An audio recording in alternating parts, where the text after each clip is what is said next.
In this tutorial, I'm going to show you how you can create drop shadow effects, such as this one that you can see on the screen right now, with a blurry background to make your graphics really stand out in your videos in Premiere Pro. Let's get to the editing. So the first thing you're going to do when you open Premiere Pro is click open the effects tab, because we're going to be needing the effects, and that will open this menu down the side here. I've already put the clips on that I need. I've edited it down already, so obviously you would do that first, and then I'm going to put this image here over the top here. So I just need to make sure that I've started that in the right place.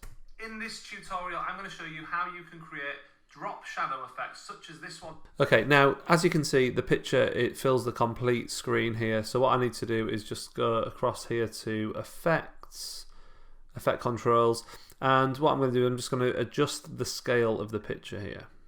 So as you can see, there's me, and then the picture is going to come in and zoom in like this, and I'm going to be blurry. So what we're going to do, we'll start by making sure that the picture is the length we want it to be. So I know that it needs to be just slightly longer than that.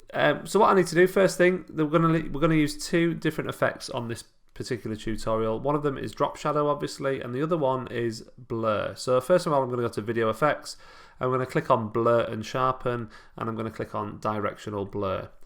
You could use other types of blur. I like directional blur, and I'll show you why in a sec. So I'm going to drop the blur effect onto there, and then if you keep going down here, we come to perspective, and in perspective you can see we've got the drop shadow, and I'm just going to drop that onto the image like that. Now if I click on the image, zoom it in a bit, you can't really see it at the moment, but if I just go down to here where the drop shadow effect control is, you can make it further away from the picture. Can you see it's going away there? So you can choose how far away you want it. So I'm going to set it about there. I also like to make it 100% opacity. It's personal preference. You can obviously have less than that, so it's like not as bold, but I like going full, the full 100%. And you can also add the softness, which kind of makes it a little bit blurry. I tend to just add a little bit of blur to it just to soften it a tiny bit. What I'm going to do, I'm going to make sure that this picture zooms in how I want it to zoom in. So I'm going to go to the start of the image, and up here, as you can see in this panel, the effect controls, we've got position and scale. So what I'm going to do, I'm going to make sure that I'm on the very first frame. You can easily check this by hitting the left button and the right arrow button just to check that you're on the first frame. So I'm on the first frame there. Now that's too big to begin with. What I want it to do is zoom in gradually. So I'm going to set the scale to 0, and then I'm going to click that to set the keyframe at 0, and I'm also going to do the same for the position tab there. And then what I'm going to do, I'm going to let it roll. Such as this one. Now when I say such as this one, I actually want the picture to be there at that point. So what I'm going to do, we've moved a little bit along this timeline here. This is where the zoom and the scale will change. So I'm just going to make the scale a reasonable size. I'm going to make it quite big, because what I want it to do is have a quick zoom in, and then I want it to slowly, gradually get a little bit bigger as I keep talking. So I'm going to zoom into there, which is 31 on this one. Now every picture is different, so you have to just judge it on your own, on its own merits.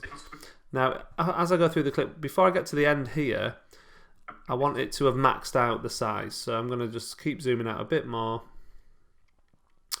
to there. That's probably where I want it to be, about, so I'm going to go for 39. I'm just going to type it in, 39. But what I want it to do on this section is start to fade away. So what I'm going to do, I'm going to keep watching it.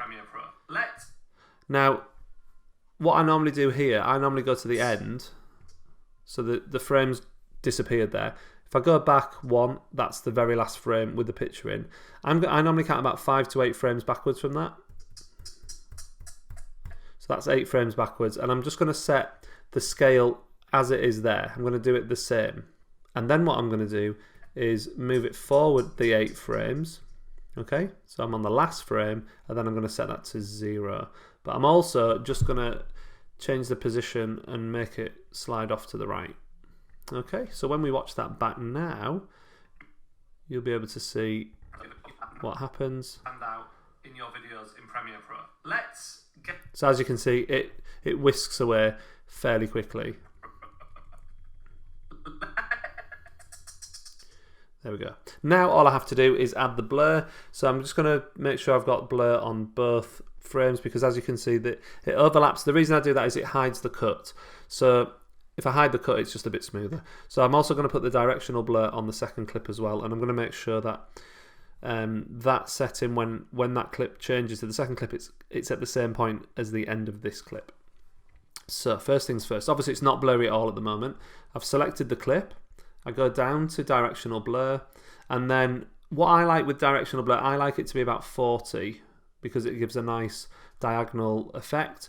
So if I now do the blur length, you can see, look, you can see that diagonal lines, and if I move the direction, you can have it whichever way you want. You could have horizontal, vertical. I kind of like it diagonal, so I go to about 40 roughly, something like that. And obviously the amount of blur you can change as well. So what I want to do here though, I want to, before I get to the picture here, I want to have no blur. I want it to be unblurry at that point.